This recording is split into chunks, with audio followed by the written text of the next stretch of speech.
ধর্মে কর্মে প্রেমে যারা মাতোয়ারা সর্বদা তারাই মতুয়া শ্রেষ্ঠ প্রেমানন্দময়।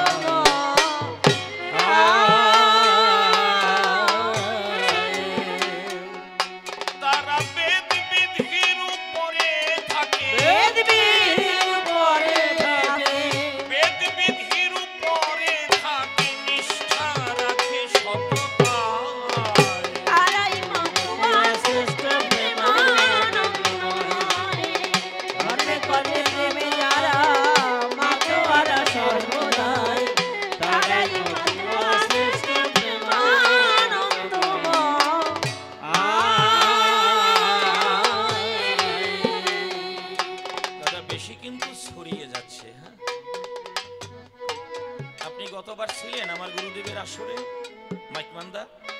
আচ্ছা, আপনার মেশিন ভালো, আপনিও ভালো। এক একটা গানের এক এক ধরনের মানে পরিচালনার একটা ব্যাপার থাকে। তারা বেদ বিধির উপরে থাকে,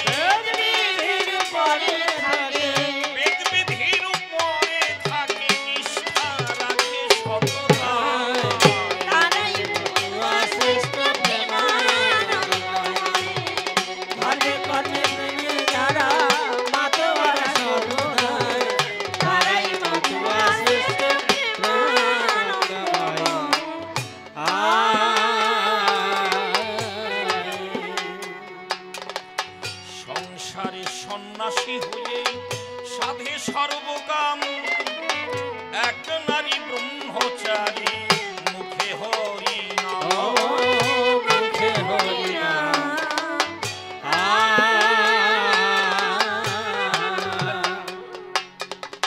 সংসারে সন্ন্যাসী হয়ে সাধে সর্বকাম, এক নারী ব্রহ্মচারী মুখে হরি নাম।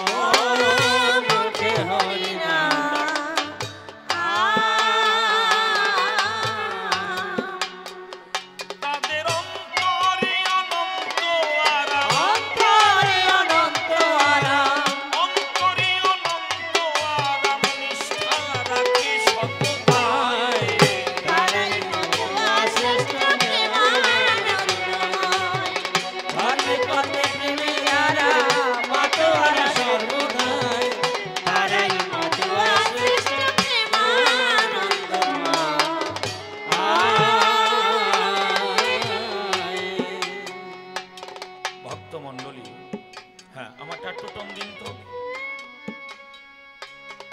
হরি হরি বল। দেখুন, অন্যান্য দিনের চেয়ে আজকে একটু ঠান্ডা পড়েছে, তাই না? এই জন্য আপনার অস্থির হবেন না। যতদিন ঠান্ডা থাকবে ততদিনই মনে করবেন যে একটু আরামে দিনগুলি কাটালাম।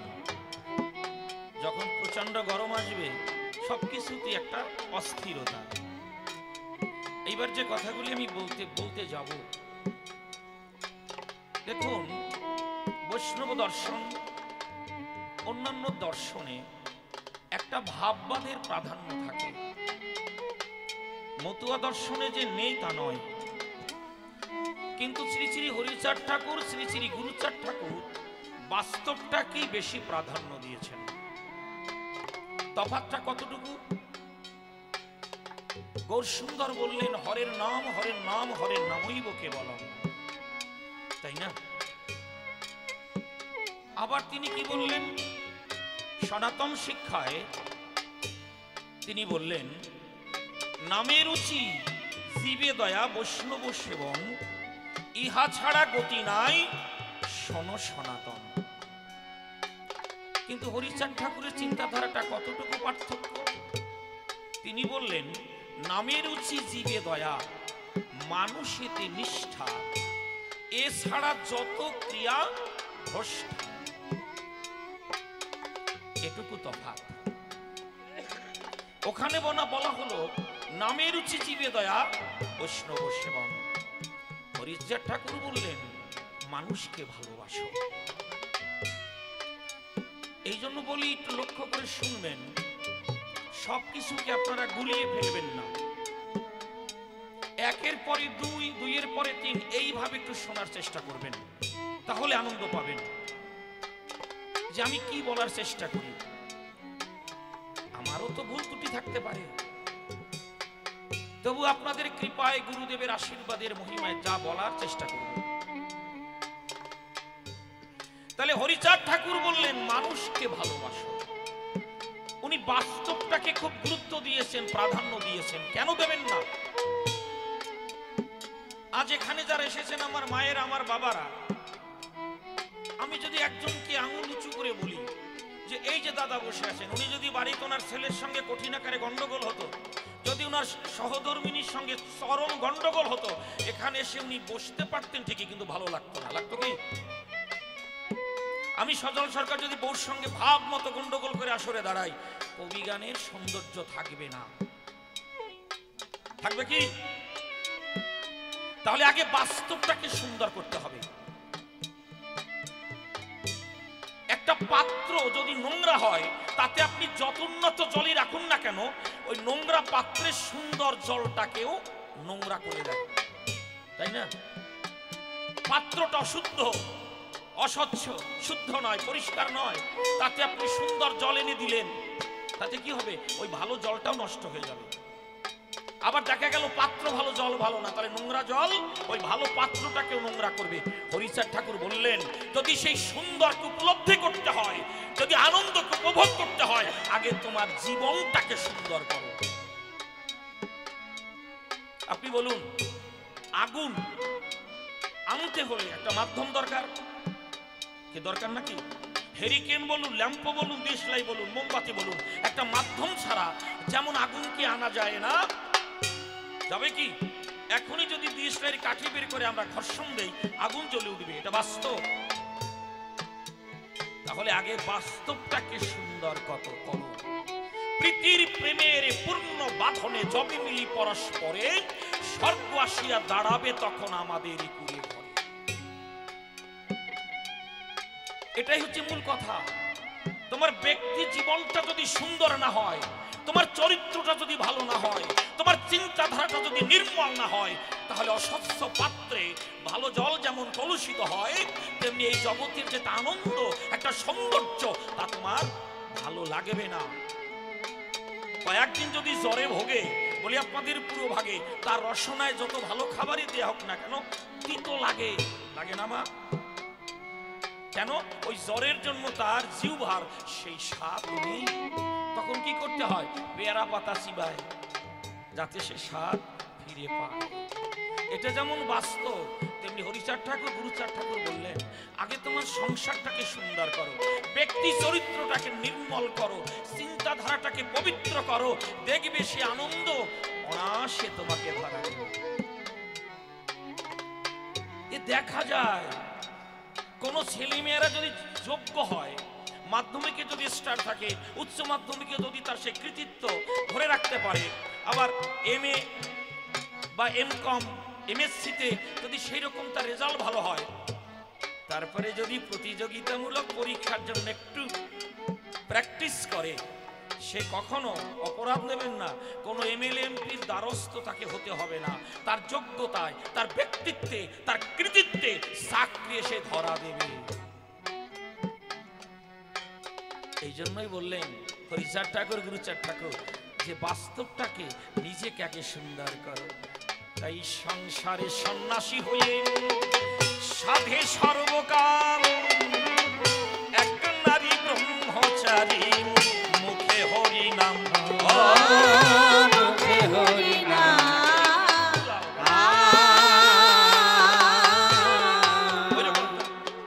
তাদের অন্তরে অনন্ত আরাম, অন্তরে অনন্ত আরাম, অন্তরে অনন্ত আরাম, পাখির নিষ্ঠা রাখে সততায়, তারাই মধু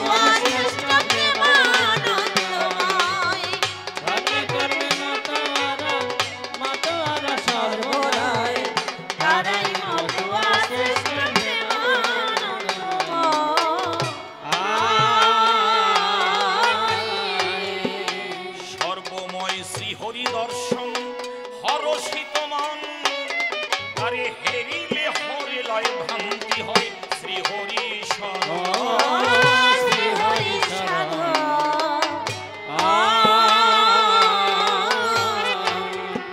সর্বময় শ্রী হরি দর্শন হরষিত মন তারে হেরিলে হরে লয় ভ্রান্তি হয় শ্রী হরি শরণ শ্রী হরি শরণ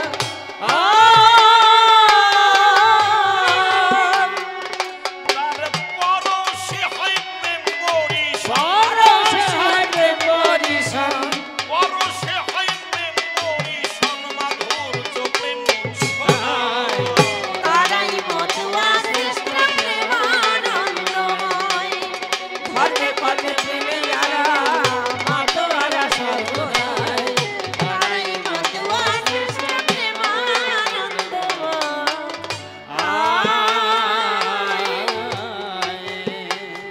মাতোয়ারা মতুয়ারা হয়ে ভাবময় গোপনে গোপিকার ভজন বুঝে ওঠা দায় বুঝে ওঠা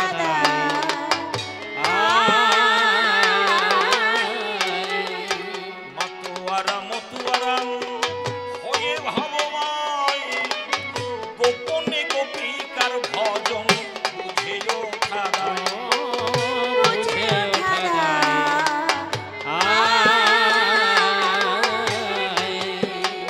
ওরে তারাই একাধারে নিত্য লীলায় ধারে নিত্য লীলায় একাধারে নিত্য লীলায় পাখির মাঝে পাখিরায় তারাই মতুয়া শ্রেষ্ঠ প্রেমানন্দময় ধর্মে কর্মে মাতোয়ারা সর্বদাই তারাই মতুয়া শ্রেষ্ঠ প্রেমানন্দময়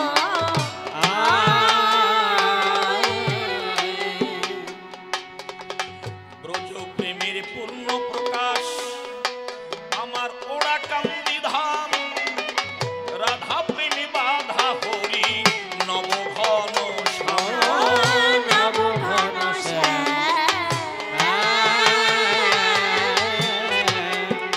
ব্রজ প্রেমের পূর্ণ প্রকাশ ওরা কান্দি ধাম রাধা ভাবে বাধা হরি নবঘন শ্যাম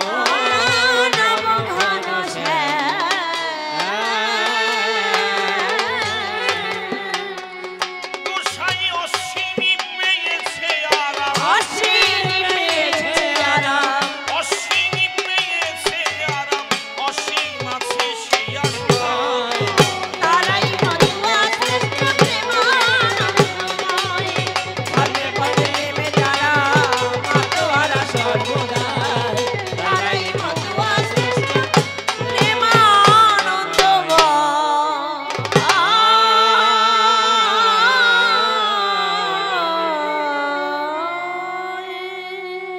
প্রণাম করি গুরু পদে যে পদ আপদ বিপদে রক্ষা করে প্রতিপদে শরণ নিলাম তারে ভক্তবৃন্দের চরণধুলি ভক্তিতে মস্তকে তুলি সদা যেন হরি বলি আমার এই অধরে বন্দনা করে শেষ কাল্পনিক ভূমিকাতে করিব প্রবেশ সবিশেষ সভা মাঝে জানাই নিবেদন সজল সরকার আমার নাম সে নামটি আমি বাদ দিলাম এইবার মহানন্দ হালদার নামটি আমি করিলাম গ্রহণ বিপক্ষের কবি যিনি স্বপনবালা হলেনি তিনি আপনারা জ্ঞানীগুণী শ্রবণ করলেন তার সুমধুর বচন তিনি আজ সভায় এসে হেসে হেসে বেশ কয়েকটা প্রশ্ন সে করেছে বর্ণন আপনারা যত বিজ্ঞ শ্রোতা শ্রবণ করলেন তার বারতা এবার আমি আমার কথাগুলি আপনাদের সমীপে করিব বর্ণন নিবেদন জানাই সকলের পায় বলতে গিয়ে কোথাও যদি ত্রুটি বিচ্যুতি হয় আপনারা আমাকে ভুলগুলি করিবেন মার্জন তবে এটুকু রইল প্রার্থনা খালি ক্ষমা করলেই হবে না আমি যাতে একটু সংশোধিত হতে পারি পরিশুদ্ধ হতে পারি সেই দায়িত্বটাকেও আপনারা করিবেন গ্রহণ যদি আসর ছেড়ে যখন যাব বাহিরে কেউ যদি ডেকে বলে দেয় দাদা এই কথাটা কিন্তু ঠিক হলো না সভায় এটাই আমার জীবনের চলার পথের পাথেয় হবে সত্যি আমি তো সর্বজ্ঞ নই। নিউটন পর্যন্ত বললেন, আমি জ্ঞান সমুদ্রের তীরে দাঁড়িয়ে কয়েকটা নুড়ি কুড়িয়েছি মাত্র, যারা অজ্ঞ তারা আমাকে বিজ্ঞ ভাবে। তত বড় একজন বিজ্ঞানী শুনলেন যত জ্ঞানী গুণী, তার কত বড় দীনতা, তার ভিতরে কত মাধুর্য।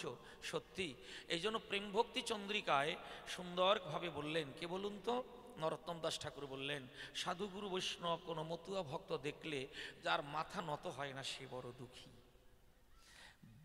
পণ্ডিত ব্যক্তিদের কথাগুলির এখানেই হচ্ছে মারপ্যাস। তারা কাউকে কঠিন আকারে কিছু বলবে না, কিন্তু এমনভাবে বলে দেবে তাতে অনেক কিছু হয়ে যাবে। যাক, এইবার এক এক করে বেশ কয়েকটি প্রশ্ন করেছে সভা পরে। নিজ নামটি কিন্তু এবার করিলাম বর্জন। এবার আচার্য মহানন্দ হালদার নামটি ধরে দাঁড়াই আমি সভা পরে, তবে বিশেষভাবে তার শ্রীপাদ পদ্মে আমার রইল নিবেদন। হে মহানন্দ হালদার, তোমার কাছে জানাই আমার সেই সমাচার। তুমি একজন মতু আচার্য, তুমি একজন গোসাই, তুমি একজন পণ্ডিত, কত গুণে তুমি গুণান্বিত, তাই সভায় করে উত্থাপিত তুমি আমার কথা নিও। তুমি থাকো যে দেশে, আমায় আজ ভালোবেসে আমার ঈদ মন্দিরে বসে বসে হরি কথা, গুরু চাঁদের কথা তুমি প্রকাশ করে দিও। তার উপরে দিলাম ভার, কাব্য সিন্ধু হব পার, অন্তরের একান্ত আকিঞ্চন। এইবার মহানন্দ হালদার নামটি ধরে দাঁড়াই আমি সভা পরে। স্বপনবালার কথাগুলি আপনারা করেছেন আকর্ণন। প্রথম প্রশ্নখানা সবাই করেছে যোজনা, যে হরিচাঁদ ঠাকুরকে আসল হরি বলার কি বা প্রয়োজন। তবে শোনো, তুমি যেভাবে কথাটি বললে সভায়, এই কথাটি লেখা আছে শ্রী শ্রী হরিলীলামৃতের পাতায়। তবে তুমি জিস্ট তোমার মতো করে তুমি কথাটুকু বলেছো, কিন্তু এই কথাটা ওইভাবে এক জায়গায় নাই। কি আছে? সকলেই হরণ করে তাকে বলি হরি, রাম হরি কৃষ্ণ হরি শ্রী গৌরাঙ্গ হরি, প্রেমদাতা নিত্যানন্দ তার সমীপভারে, হরিকে হরণ করে হরি ভক্ত দ্বারে, রাম হরি কৃষ্ণ হরি শ্রী গৌরাঙ্গ হরি, হরি চাঁদ আসল হরি পূর্ণানন্দ হরি। এটাই হচ্ছে লেখনির পাতায় কে লিখলেন? তারক রসরাজ তার কলম ধরি হরিলীলামৃতে করেছেন লিখন। তাহলে এই প্রথম প্রশ্নখানা সবাই করেছে যোজনা, পরবর্তী প্রশ্নখানা করেছে বর্ণন। আমরা তার মুখে শুনতে পাই, আপনারাও শুনলেন সবাই, কি গুরুচাঁদ ঠাকুরকে কেন বাবা বলে। আবারও একই জায়গায় দাঁড়িয়ে বলছে যে গুরুচাঁদ ঠাকুর কি করে হয় পতিত পাবন। ওই বাবার পতিত পাবন ওই একই প্রশ্নের একই চলনগমন। এইবার তৃতীয় প্রশ্নখানা সবাই করেছে যোজনা, কি বলেছে? যে মতুয়াদের, ওরে বাপ রে বাপ, এরা নাকি খালি খিচুড়ি খায়। পেয়েছো কোন জায়গায় খিচুড়ি খায়? এটা তোমার ব্যক্তিগত কথা। আচ্ছা বলুন, আমি বাস্তবে বলি, সজল হয়ে বলি, আজকের যেখানে ভক্তদের হয়েছে সেবার আয়োজন খিচুড়ি ছিল আমার। কত সুন্দর সোয়াবিন, তারপরে মুগের ডাল, তাই না? আমি তো খেয়েছি, আপনারাও খেয়েছেন। তাহলে কি করে খিচুড়ির কথা বললো আপনারা চুপ করে শুনলেন? আপনারা কি কানে শোনেন না নাকি? তাহলে সব জায়গায় কি খিচুড়ি দেয়? আচ্ছা, মতুয়ারা খালি খিচুড়ি খায় না, বৈষ্ণবের বাজারেও দেখা যায়, তাই না? অনেকে বাড়িতে কি করেন, হয়তো আদর করেও খিচুড়ি খায়, খায় না? নিজের ইচ্ছা করে তো মুসুরির ডাল দিয়ে হালকা করে রান্না করলে খায়, সেটা যার যার ব্যাপার। তবে খিচুড়ি সবাই খায়। ওই অপবাদ বা ওই ঘটনাটা কেন চাপাও মতুয়াদের মাথায়? সব কর্তাই খায়, খালি মতুয়াদের বেলায় জ্বালা না। এই হচ্ছে একটা ভারী অভদ্র পরিচয়। যাক, তবুও বলেছে। দেখুন, সত্য কথা বলে যাব, কপালে আজকের যাওয়া আর হইয়া যাক। এমন কিছু কিছু ব্যাপার আছে যা আমাদের মধ্যে আমরা মোটে গ্রহণ করতে চাই না। দেখবেন আমাদের পরিবারে বলি, আপনাদের ধারে, আগে বাস্তবটা একটু বাস্তবের কথাই বলবো বেশিরভাগ, একটু ধৈর্য ধরে শুনতে হবে। ঠান্ডার জন্য হাঁটা দিলে বলুন, তাহলে আমি সংক্ষেপে বলে চলে যাব। এটা কিন্তু একটা কঠিন সাবজেক্ট। এই মতুয়া তত্ত্ব নিয়ে আলোচনা করা, মতুয়া দর্শন নিয়ে বর্ণনা করা সত্যি খুব যোগ্যতার ব্যাপার। যদি কেউ পড়াশোনা না করে তার পক্ষে কিন্তু বলা মোটেই সম্ভব নয়। তারপরে যারা পণ্ডিত ব্যক্তি তাদের কাছ থেকেও শুনতে হবে। কারণ কোনো পণ্ডিত যখন আসরে বক্তব্য রাখেন, বহু গ্রন্থ পড়ে বহু কিছু তথ্য সংগ্রহ করে তখনই করেন পরিবেশন। এই জন্য আপনারা লক্ষ্য করবেন, কোনো ভাগবত পাঠে গেলে শুনুন ভক্ত দলে, যত বিষয়বস্তু একজনের কাছ থেকে পাওয়া যায়, আপনি বই পড়ে ওটা পেতে গেলে অনেক সমস্যার বিষয়। তবে ওই শোনা তার সঙ্গে সঙ্গে যদি পড়া হয়, ব্যাপারটা আরও সুন্দরভাবে প্রকাশ করা যায়। এই জন্য পড়তে হয়, পড়লে পরে এগিয়ে যাওয়া যায়, আর যে পড়ে না সে পিছনে সরে। পরিষ্কার করে বললাম সভা পরে। এই জন্যই বলা যে শিক্ষা জাতির মেরুদণ্ড, বলা হয়নি ধর্ম জাতির মেরুদণ্ড।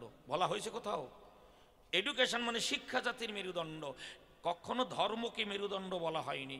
এই জন্য স্বামী বিবেকানন্দ একটা কথা বললেন যে মানুষকে হত্যা করে ধর্ম পালনের চেয়ে মানুষকে বাঁচিয়ে রেখে ধর্ম বিসর্জন দেয়া অনেক শ্রেয়। এই ধর্মের মানেটা জানে না বলে মানুষের ভিতরে এত অশান্তি, জানেন? এবার সত্য কথাগুলো শোনেন, ব্যাপারটা কোন জায়গায়। কথা বলতে গেলে অনেক কথা মনে পড়ে যায়। হরিচাঁদ ঠাকুরকে কেন আসল বলা হলো, গুরুচাঁদ ঠাকুরকে কেন বাবা বলা হলো, এই তো তার জিজ্ঞাসা, তাই না? বিশেষ জিজ্ঞাসা হচ্ছে এই দুটো। কেন তাকে পতিত পাবন বলে? কাকে? গুরুচাঁদ ঠাকুরকে। আমি এক এক করে বলে যাব সভায়। তবে দেখুন জ্বালাটা কোন জায়গায়, যেটা বলতেছিলাম, আমাদের ঘরে কোনো ছেলেমেয়েরা যদি কোনো মুসলমান মেয়েকে বিবাহ করে আমরা মেনে নেব কি? নেব বলুন? নেব না। বিশেষ করে নমশূদ্র সম্প্রদায়ের মধ্যে মেনেই নেবে না।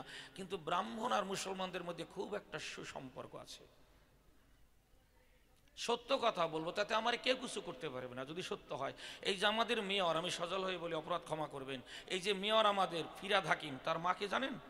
একজন ব্রাহ্মণ।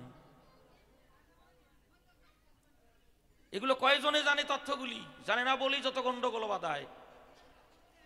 তারপরে এই যে আমাদের যিনি মোহন ভাগবত, তার ভাইজির সঙ্গে বিয়ে হয়েছে কার জানেন? মুসলমানের সঙ্গে। এল কে আদবানির ভাইজির সঙ্গে কার বিয়ে হয়েছে? মুসলমানের সঙ্গে। যদি আপনারা দলিল দেখতে চান আমি বের করে দেখিয়ে দিয়ে যাব। আজ দেখাতে না পারি জীবনে আপনাদের সামনে এসে দাঁড়াবো না। এটাই হচ্ছে রহস্য। একটু ভালো করে শুনুন। কেন গুরুচাঁদ ঠাকুর হরিচাঁদ ঠাকুর জগতে এলেন? কেন হরিচাঁদ ঠাকুরকে আসল হরি বলা হলো? এ নানাভাবে বলা যায়। বিশেষ করে আমি দুটো দিককে কেন্দ্র করে বলবো। এক শ্রেণী আছে অন্য ভাবটাকে গ্রহণ করে না, কিন্তু আমি দুটো দিককে বলে যাই। কি আসল কেন বলা হলো শুনুন যত ভক্ত দল। এগুলো তো বলার প্রয়োজন, আমরা জানি না তে আমাদের ভিতরে নানা রকম যন্ত্রণা। হ্যাঁ, গীতায় কি লেখা আছে? ওমা 18 অধ্যায় লেখা আছে, একটু শুনুন, আনমনা হবেন না। গীতার 18 অধ্যায় লেখা আছে মমই বাংশ জীবলোকে, আছে না? যারা গীতা পড়েছেন 18 অধ্যায় মোক্ষ যোগ, সেখানে লেখা আছে মমই বাংশ জীবলোকে। আবার গীতার একটা অধ্যায় লেখা আছে মমজনী মহৎ ব্রহ্ম তস্মিন গর্ভং দদাম্যহম। প্রকৃতি আমার গর্ভ, সেখানে আমি বীজ বপন করি, তার থেকে সৃষ্টি হয়েছে যত নরনারী। আপনারা ভালো করে লক্ষ্য করে দেখবেন, আগামী দিন পড়বেন, আমি বলে গেলাম গীতাটা একটু রানিংয়ে। সেখানে ভগবান শ্রীকৃষ্ণ বলছেন মমজনী মহৎ ব্রহ্ম তস্মিনি গর্ভং দদাম্যহম। প্রকৃতি আমার গর্ভ, সেখানে আমি বীজ বপন করি, তা থেকে সৃষ্টি হয়েছে যত নরনারী। এই একটা কথা। দ্বিতীয় কি 18 অধ্যায় মোক্ষযোগে বললেন মমই বাংশ জীবলোকে জীবুদ্ভূত সনাতন। হে অর্জুন, বলি তব ধারে বিশ্ব চরাচরে যাহা কিছু কর দর্শন, এই সকল জীব সকল মানুষ আমি করেছি সৃজন। তাহলে সবাই যদি তার সৃষ্টি হয়, নিবেদন রইল এই সভায়, সবার কাছে আমার একটা জিজ্ঞাসা, তাহলে সেই মানুষকে যখন কেউ ছোটভাবে, নিচুভাবে, অপাঙ্ক্তেয়ভাবে, দলিতভাবে, অস্পৃশ্যভাবে, তাহলে ভগবানকে কি অপমান করা হয় না? বোঝা গেল কি কথাটা? সবাই আমরা ঈশ্বরের সৃষ্টি। গীতায় বলছে সব মানুষ আমার দ্বারা সৃষ্টি হয়েছে। তাহলে সবাই যদি তার সৃষ্টি হয়, তাহলে কাউকে যখন তুমি অস্পৃশ্য ভাবো, কাউকে যখন নিচু ভাবো, কাউকে যখন মানে তাচ্ছিল্য করো, অপমানিত করো, পদদলিত করো, তাহলে কি সেই ভগবানকে পদদলিত করা হয় না? এটাই হচ্ছে আমাদের বুদ্ধির অভাব। এগুলো কারা করে জানেন? এক ধরনের স্বার্থান্বেষী মানুষ, যারা এই সমাজের বা রাষ্ট্রের ভালো মন্দ খাবার জন্য তারা এই জাতের নামে একটা বজ্জাতির করেছে আমদানি। এই জন্য বিদ্রোহী কবি বললেন জাতের নামে বজ্জাতি সব জাত জালিয়াত খেলছে জুয়া। ছুলেই জাত যাবে তোর, জাত কি ছেলের হাতের নয়কো মোয়া। হুকট জল হাতের হাড়ি, তাতেই ভাবি জাতের জান, মানে জাতির জান। তাই তো বেকুব করলি তোরা এক জাতিকে 100 খান। বলতে পারিস ঈশ্বরের ওই মানে ভগবানের কোন সে জাত, কোন ছেলের পরশ পেলে অশুদ্ধ হয় জগন্নাথ? ভগবানের জাত যদি নাই তবে কেন জাতির বালাই? তোরা ছেলের মুখে থুথু দিয়ে মায়ের মুখে দিস ধূপের ধোয়া। দুই একটা শব্দ আমার ভুল হতে পারে, কিন্তু জিসটা কি শুনুন। ভাবা যাবে সবাই আমরা তার সৃষ্টি, অথচ কাউকে ছোট ভাবি, কাউকে অস্পৃশ্য ভাবি। এটা একটু ভাবুন। এইটা হরিচাঁদ ঠাকুর, গুরুচাঁদ ঠাকুর ধরিয়ে দিলেন। আর এটা যদি বুঝতে হয়, অজ্ঞানতা দিয়ে বোঝা যাবে না। এই জন্য শিক্ষার আলোকে জ্বালিয়ে তোলো। শিক্ষার আলোতে যদি হয় আলোকিত, সবাইকে উত্থাপিত, তবে তুমি বুঝতে পারবে, নিজে একদিন মাথা উঁচু করে দাঁড়াতে পারবে। এইটা বললেন গুরুচাঁদ ঠাকুর। যদিও তোরা করিস ভিক্ষা, ছেলে মেয়েদের দিবি শিক্ষা। খাও বা না খাও তাতে দুঃখ নাই, ঘরে ঘরে ছেলে মেয়েদের শিক্ষা দেবে, এটা আমি চাই। গুরুচাঁদ ঠাকুর কত সুন্দর কথা বললেন। শিক্ষার জন্য যদি কেহ কোনো কিছু করে দান, জানিবে তার ঘরে জন্মিবে বিদ্যান। গুরুচাঁদ ঠাকুরের কথা কি বললেন তিনি? তুমি কেউ ভণ্ডামি করছে, কেউ শয়তানি করছে, এটা বুঝতে গেলেও তোমাকে শিক্ষিত হতে হবে। হ্যাঁ, এছাড়া কোনো গতি নেই। আগে তোমাকে শিক্ষা লাভ করতেই হবে, না হয় তুমি বুঝতে পারবে না। এটাই গুরুচাঁদ ঠাকুরের মুখ্য বাণী। খাও বা না খাও তাতে দুঃখ নাই, ঘরে ঘরে ছেলে মেয়েদের শিক্ষিত করো, এই আমি চাই। তাহলে প্রথম যে প্রশ্নখানা শুনলেন যত সুধীজনা, কি বললেন? আসল কেন বলা হলো? এইবার শুনুন আসল কেন। কথা প্রসঙ্গে দুই একটা কথা বললাম, এবার এক এক নাম্বার দিয়ে বলি আসল কেন। তিনি কেন আসল? যাতে মানুষ মেরুদণ্ড সোজা করে দাঁড়াতে পারে, সেই বাণীগুলি, সেই চিন্তাগুলি তিনি রেখে গিয়েছেন বিশ্ব চরাচরে। এই হচ্ছে প্রথম, তাই তিনি আসল। এতদিনে বলি আপনাদের সন্নিধানে বহু ভগবান, বহু অবতারের আমরা পেয়েছি নিদর্শন। তারা সবার কথা বলে নাই, সবাইকে সমভাবে ভালোবেসেছেন কিনা গ্রন্থে তার প্রমাণ নাই। কিন্তু হরিচাঁদ ঠাকুর যিনি মানব ধর্ম দিয়েছেন তিনি, তাই তো হরি লীলামৃতে রয়েছে নিদর্শন। নামে রুচি, জীবে দয়া, মানুষেতে নিষ্ঠা, এছাড়া যত ক্রিয়াকর্ম ভ্রষ্টা। তাহলে মানুষের প্রতি তার কত বৃহৎ চিন্তাধারা। তিনি মানুষকে ভালোবাসার জন্য পাগল পারা। তিনি গেয়েছেন মানুষের জয়গান। কাউকে ঘৃণা করো না, কাউকে নিচু ভেবো না, আমরা এই জগতে সেই একই শক্তির সবাই সন্তান। সূর্য কাউকে কি ঘৃণা করে? বাতাস কি কাউকে ছোট ভাবে? জল কি বলে ওরে মুসি তুমি আমাকে গ্রহণ করো না? বলে না তো। সবাই আমরা আলো বাতাস জল করি গ্রহণ, কিন্তু আমাদের মধ্যে কিছু স্বার্থান্বেষী মানুষ, তারা কি করছে? কাউকে ছোট, কাউকে বড়, কাউকে অস্পৃশ্য, কাউকে দলিত, কাউকে মুসি, কাউকে মেথর, কেউ কামার কুমার, এইরকম একটা বিভেদ সৃষ্টি করে আমাদের রেখেছে একেবারে দূরে। হরিচাঁদ ঠাকুর বললেন এটা করো না, সবাই সন্তান। আচ্ছা বলুন, আপনাকে নিয়ে বিশ্লেষণ করলে যা যা পাওয়া যাবে মানব দেহ নিয়ে, আমার ভিতরেও তাই, ব্রাহ্মণের মধ্যেও তাই। কি তফাৎ কি? কারো এই যে মস্তিষ্কের সেলগুলি বেশি কাজ করে, কারো একটু কম করে। যার বেশি করে সে পড়াশোনায় ভালো রেজাল্ট করে। এই যে আমাদের মস্তিষ্কে অনেক সূক্ষ্ম সূক্ষ্ম সেল রয়েছে, অনেক নার্ভ রয়েছে না মা? ওগুলি যার যত বেশি ক্রিয়া করে তার তত ব্রেইনটা ভালো হয়। তাহলে আমরা সবাই মানুষ। এই জন্য একজন বড় মাপের দার্শনিক বললেন, দেখুন ওখানে কাউতালি বাঁধিয়ে গেছে। আচ্ছা আপনারা কি গল্প টল্প শুনতে চান নাকি বেশি করে? আজকের এমন আলোচনা তো, এর ভিতরে গল্প বলতে গেলে আমি যা দেখতে পাচ্ছি চোখের সামনে, ওগুলো কিন্তু সরে যাবে। কারণ আগে দেখতে হয় তারপরে বলতে হয়। হয় যারা কলহ করছে ওদেরকে থামিয়ে দিন দাদা। আপনাদের এত মহৎ অনুষ্ঠান, কয়েকজন বেশ বড় বড় কথা বলে একটু গোলমাল করে যেন করে না দেয় ম্লান। দেখুন, এখনো পুরীর মন্দিরে সবার অধিকার নাই। এ তো বলতে গেলে অবাক হয়ে যাবেন। এই যে আমাদের রাম মন্দির যখন উদ্বোধন হলো, ওখানে কি সবার প্রবেশ অধিকার ছিল? বলুন, সব জাতির কি প্রতিনিধি ছিল? আপনারা যেন আমাকে অন্য ভাববেন না, এগুলো আগে আমি বুঝিনি অতটা। এখন যত ঘাটি ততই যেন দেখতে পাই কে আসল আর কে নকল আর কে খাঁটি। ওখানে সবার তো অধিকার ছিল না। ওরে বাবা রে বাবা, ব্রাহ্মণদের একেবারে জয় জয়কার। এত জোরে জোরে কথা বললে হয় কি? এরা কারা গো? মনে হয় একটু বেশি পরিমাণে সেবা টেবা নেছে, মানে ওই ডাল ভাত। অন্যতার কথা আমি বলবো কেন? আমাদের যে কত অজ্ঞানতা, আমরা কি করে বুঝবো? দেখুন, আমরা কথায় কথায় বলি আমাদের দেহটা মন্দির, মা বলি তো দেহ মন্দির। আর প্রতিষ্ঠিত মন্দির, রাধা গোবিন্দের হোক, হরিচাঁদ গুরুচাঁদের হোক, মন্দির থাকে তো বাড়িতে। মতুয়ারা হরিচাঁদ গুরুচাঁদের মন্দির তৈরি করে, বৈষ্ণবরা নিতাই গৌর বা রাধা গোবিন্দের তৈরি করে। তাহলে একটা প্রতিষ্ঠিত মন্দির আর দেহটা মন্দির। তাহলে দেহটা যদি মন্দির হয়, তাহলে ঘুম থেকে উঠে আমরা কি করি? হাত মুখ ধুয়ে টুয়ে কত রকম আমাদের ক্রিয়াকর্ম থাকে।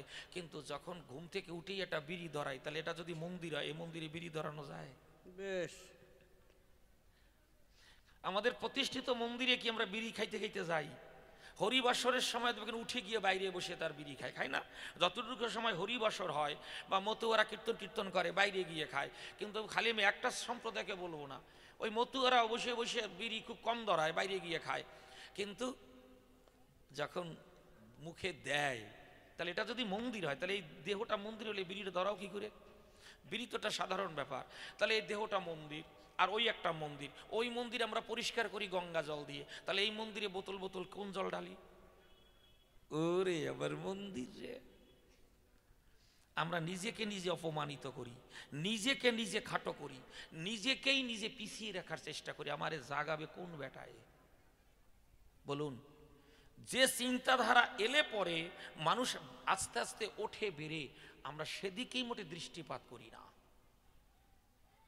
এইবার শুনুন কেন আসল বলা হলো। তাহলে আসলটা কি? কেন আসল?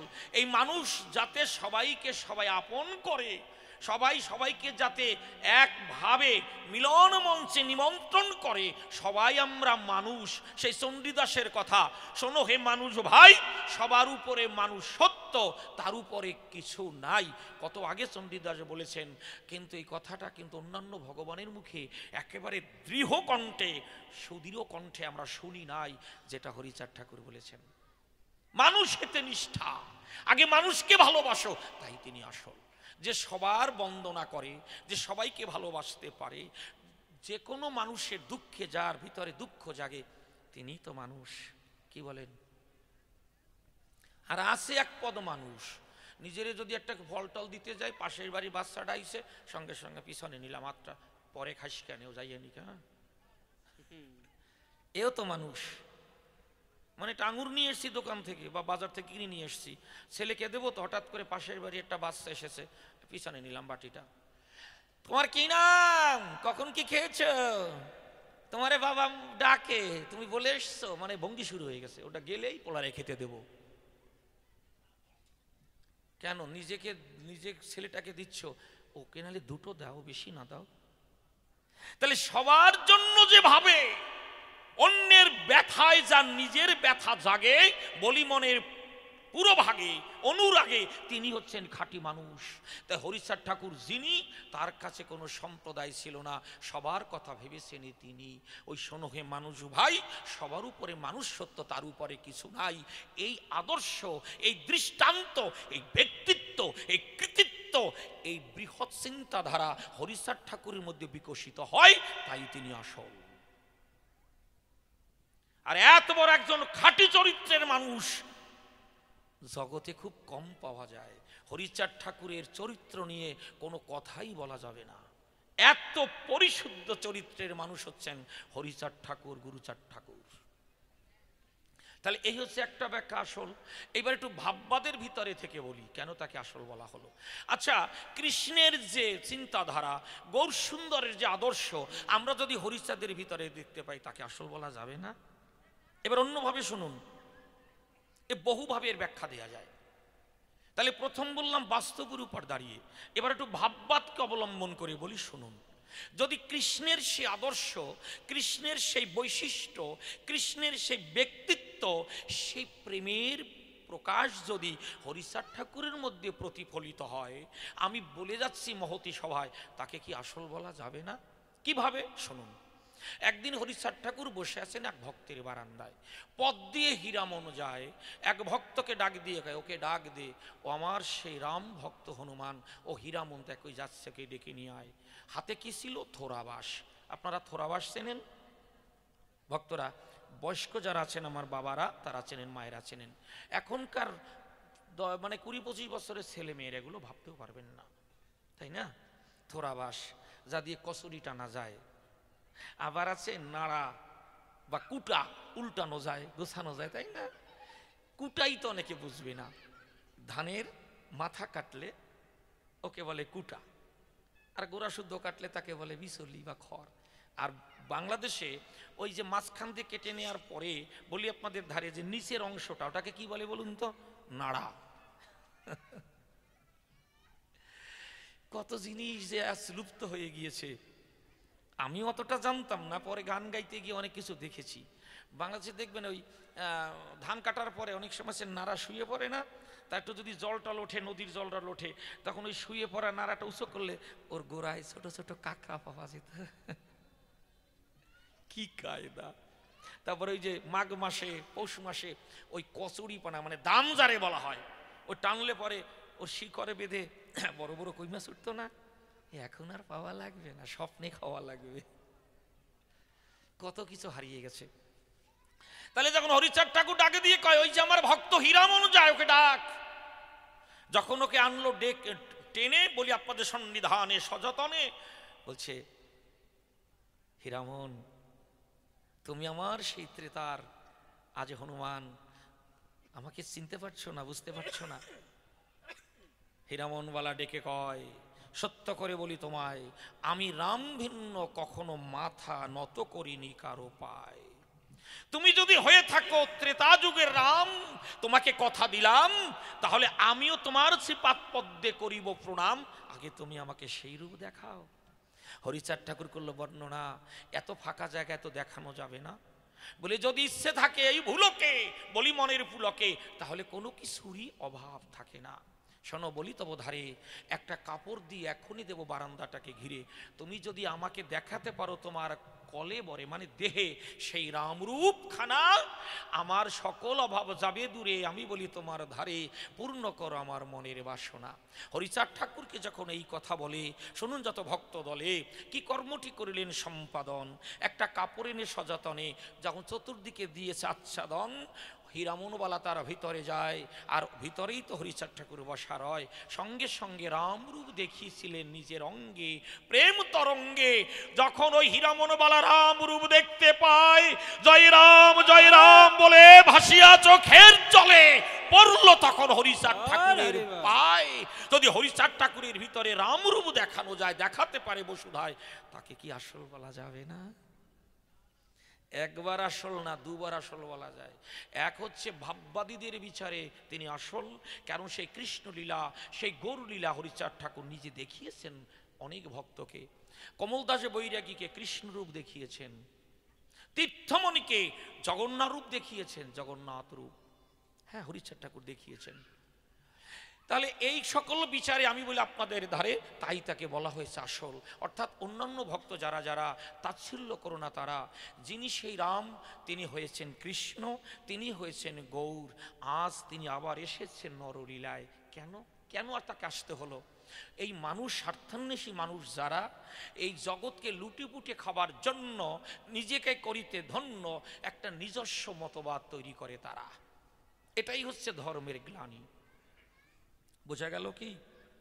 যখন নিজস্ব একটা মতপথ তৈরি করে, এতে কি হয়? কোনো গ্রন্থে বলা হয়নি মানুষকে ঘৃণা করো, কোনো জায়গায় বলা হয়নি মানুষকে অবজ্ঞা করো, কিন্তু এক শ্রেণীর মানুষ করছে। কারা করছে? নামটা বললে আপনারা হয়তো কষ্ট পেতে পারেন, তারা হয়তো মাইকের মাধ্যমে শুনেও কষ্ট পেতে পারেন, কিন্তু কষ্ট পাবেন না, এটা অনেক আগে ঘটে গেছে। আমি বলি আপনাদের কাছে, বিশেষ করে যারা ব্রাহ্মণ, যারা ব্রহ্মত্ব অর্জন না করে জন্মগতভাবে ব্রাহ্মণত্ব খাটায় এবং নিজেদেরকে উচ্চ শ্রেণী বলে এই সুন্দর সুন্দর ভূমণ্ডলে অন্যকে অপান্তেয় করে রেখেছে বসুধায়, এরাই একটা নিজস্ব মতপথ তৈরি করেছে, যাতে কাজ না করে একটু গঙ্গা জল ফুল ছিটিয়ে ভালো মন্দ খাওয়া যায়। এদের অত্যাচারে, এদের দাপটে দলে দলে মানুষ বিধর্মী হচ্ছিল। ইতিহাস পড়ে দেখবেন, আমার সকল্পিত কথা নয়, মুসলমানদের ভিতরে রায় আছে না, চৌধুরী আছে, মজুমদার আছে, বিশ্বাস আছে, এগুলি কি করে এলো? এরা সব ছিলেন হিন্দু থেকে, বা এরা ছিলেন এই নমশূদ্র সম্প্রদায়ের মানুষ। হিন্দু কথাটা বলাও যাবে না, এটা একটা সম্প্রদায়, কিন্তু আসলে মূল ধর্মটা হচ্ছে সনাতন। মূল ধর্মটা হচ্ছে সনাতন। এই হিন্দু এটা তো আমরা বলি ঠিকই, আসলে এই ভাষাটা শুদ্ধ ভাষা নয়। হীন থেকে হিন্দু, এটা ছিল একটা গালি স্বরূপ, সেখান থেকে আস্তে আস্তে হিন্দু শব্দটি এসেছে। আমি বলি আপনাদের কাছে, তাহলে মূল ধর্মটা হচ্ছে সনাতন।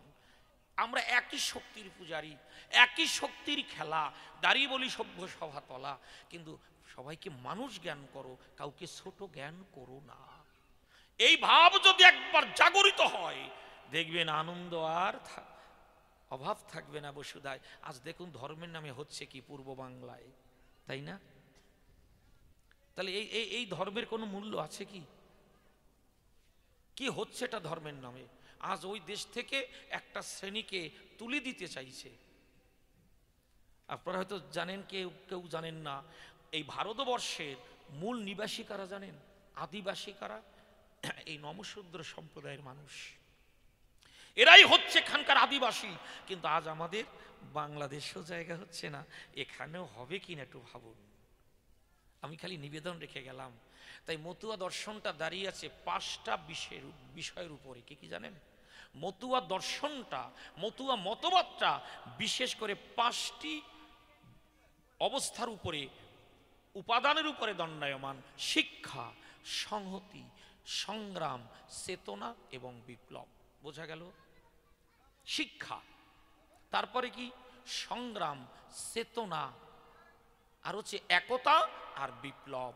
এই জন্য গুরুচাঁদ ঠাকুর কেন সবাই বলছেন একতাই বল। এই জন্য গুরুচাঁদ ঠাকুর বারবার বলছেন, যার দল নাই তার বল নাই।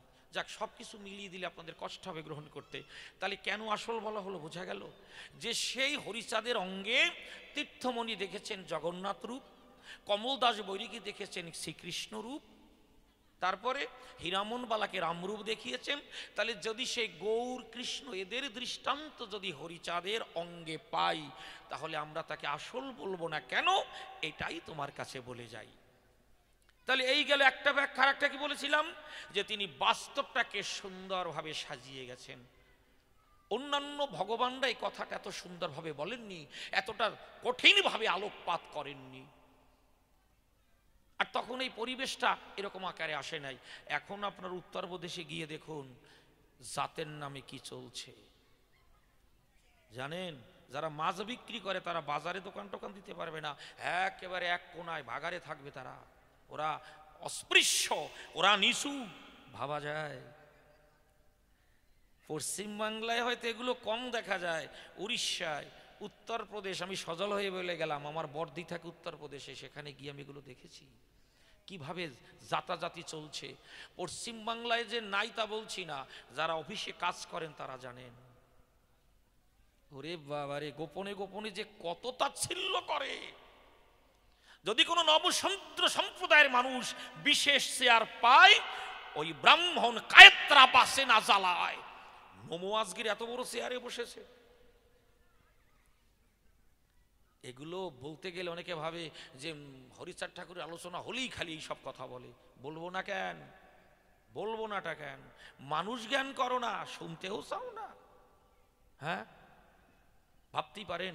তাই বলে গেলাম, এই যে বহু যে রায়, মজুমদার, বিশ্বাস, মণ্ডল, এগুলো সব আমাদেরই পূর্বপুরুষ ছিলেন। আজ ওই একটা শ্রেণীর দাপটে, ওরা পরে সংকটে, তাই আজ নানা ইসলাম ধর্মে তারা ধর্মান্তরিত হয়েছে।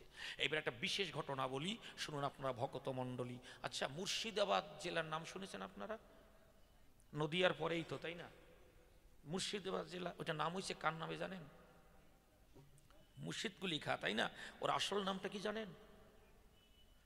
সূর্যনারায়ণ মিশ্র আসল নাম। কি ঘটনা ঘটে বলি আপনাদের নিকটে, আমি আস্তে আস্তে বলছি, অসুবিধা নেই তো? রানিংয়েও বলা যায়, তাতে ব্যাপারটা তো পরিষ্কার হবে না। শুনুন যত সুধীজন। একদিন ওই যে সূর্যনারায়ণ মিশ্র এক দিনের বেলায় প্রচন্ড গরমে একটু ক্লান্তি দূর করবার দায় একটা গাছের গোড়ায় চুপ করে বসা রয়। ওই বসে বসে বলে আপনাদের সকাশে মৃদুমন্দ বাতাসের পরশে ঘুমিয়ে যায়। অনেক আছে ঘুমিয়ে ঘুমিয়ে নাক টানে, টানে না? অনেক আছে মুখ ফাঁকা করে, নানা রকম ভাবে মানুষ ঘুমায়। এই নাক টানা নিয়ে একটা গানও আছে আমাদের কিংবদন্তি শিল্পী, কার বলুন তো? রামকুমার চট্টোপাধ্যায়। হ্যাঁ, এই গানটা কি সুন্দর লিখেছেন। স্বামী তো নয় ঘুমের খনি, প্রাণটা গেল নাকের ডাকে। উনি নাকে ডাকেই তো সুন্দর লিখেছেন। এইবার উনি হা করে ঘুমিয়েছেন, আর একজন মুসলমান তিনি কি করেছেন, যখন হা করে ঘুমায়, যখন দেখিতে পায়, ওই বদনার জল ওর মুখের ভিতরে দিয়ে দেয়। তো বদনা নিয়ে মানুষ কোন জায়গায় যায়? পায়খানায় যায়, তাই না? হাতে ছিল বদনা, আসলে সে মদনা। এইবারও হা করে ঘুমায়, ওই জল দিয়ে দিয়েছে মুখে। এইবার দেওয়ার পরে অনেকে দেখতে পায়, বিশেষ করে ব্রাহ্মণরা দেখতে পেয়ে বলছে, ওরে বাপ রে বাপ, দিয়েছে লাভ, ওর জাত গেছে। কেন? মুসলমানে ওর মুখে জল দিয়েছে, বদনার জল। সঙ্গে সঙ্গে কয়েকজন ব্রাহ্মণ গিয়ে তার ছেলেদের মেয়েদের বলছে, এই তোরা দরাবান সাদা কাপড় পর। কেন? তোর বাপ মরিয়ে গেছে।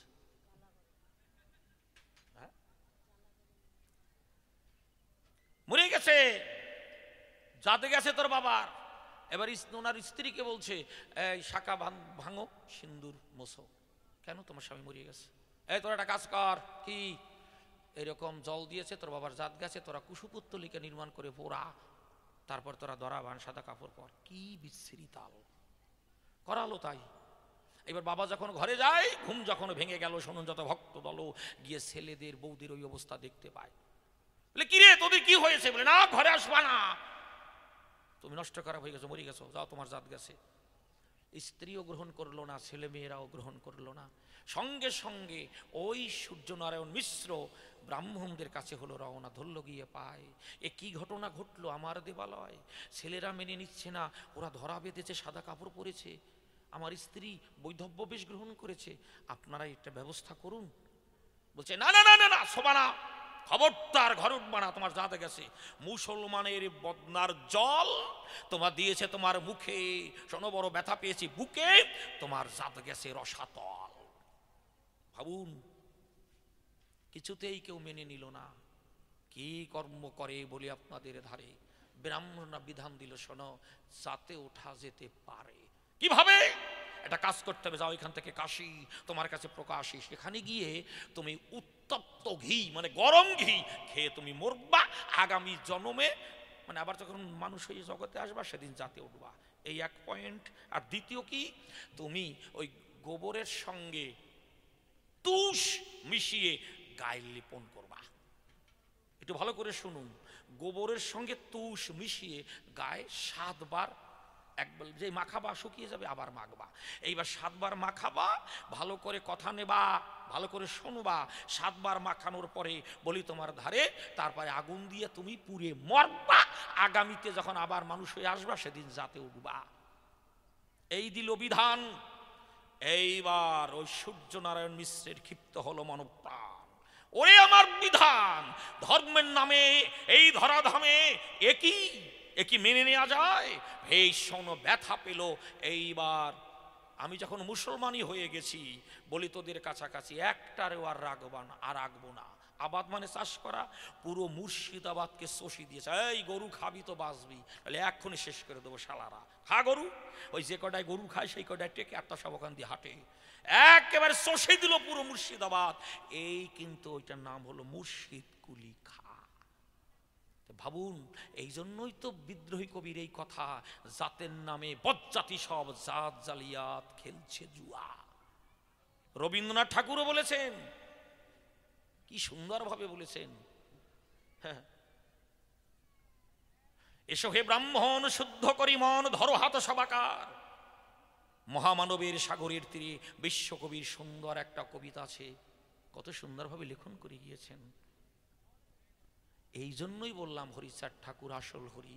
তিনি বললেন এই ধর্মকে সামনে রেখে মানুষকে পদদলিত করো না, মানুষকে ঘৃণা করো না, মানুষকে এইভাবে ঠকিও না। এই জন্য তিনি আসল।